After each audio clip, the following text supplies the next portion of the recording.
I think as a black man and as an African American period, African Americans, at least in the state that the world is in, will always have it harder than almost any other race. And the reason why I say that is because what I've been saying in the past, basically what we've been through, we were intentionally stripped of who we were, our identities, you know. We were intentionally stripped of our heritage, you know.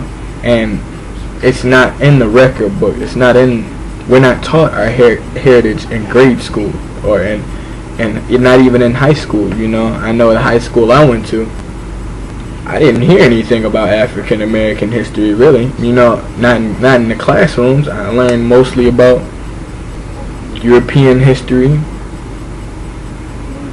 World War I, World War II. You know, you don't really, you get little bits and pieces about African American society, you know, and about African American history, but it's never with as much as you need, you know. They only give you the bare necessities of what you need to know. You get like, okay, Africans were slaves and Africans made blues or jazz, and that's about it, you know. Or African Americans made blues or jazz, you know. You don't get the meat, you don't get the juice, you know, that you need to thrive as a black man or woman. You have to you're always gonna have to dig and look for that, you know.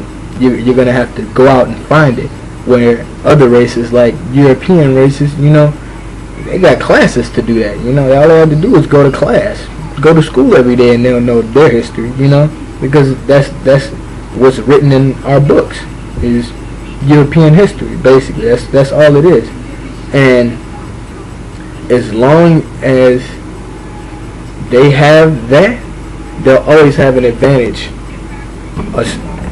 a slight advantage at least over us, you know. We will always have to work a good 2 times harder to get to where we need to go, because we are a misunderstood race, because like I said, our history and heritage isn't written in the record books. So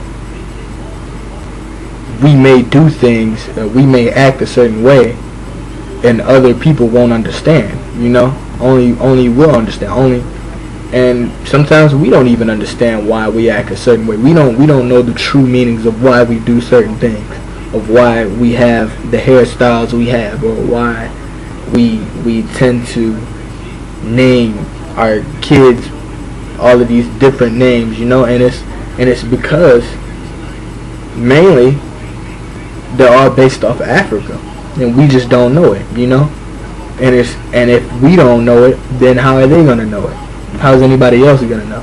And then that's when you get these statements basically talking about, oh, they're ignorant, they're alien, they don't know anything, they're not, they don't belong in this society, you know. They don't belong in a society, what do you call it, a controlled society. I'm not really sure, can't remember the word right now. It's kind of late, my brain is about to die in a minute. So, but yeah, it's just like they can't live in a society. We can't live in a society with other whites or Indians or anything else, and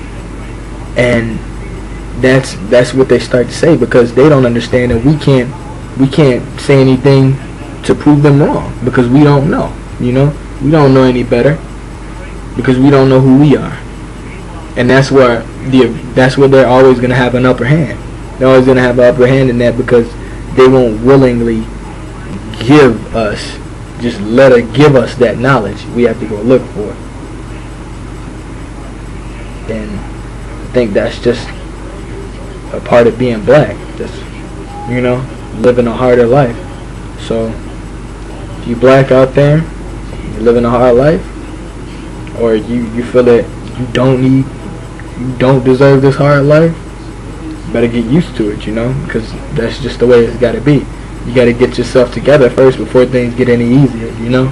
You got to know who you are as a person before, and as a black man, before you're able to handle any other things in any easier, or look at things in an easier manner. You know what I'm saying?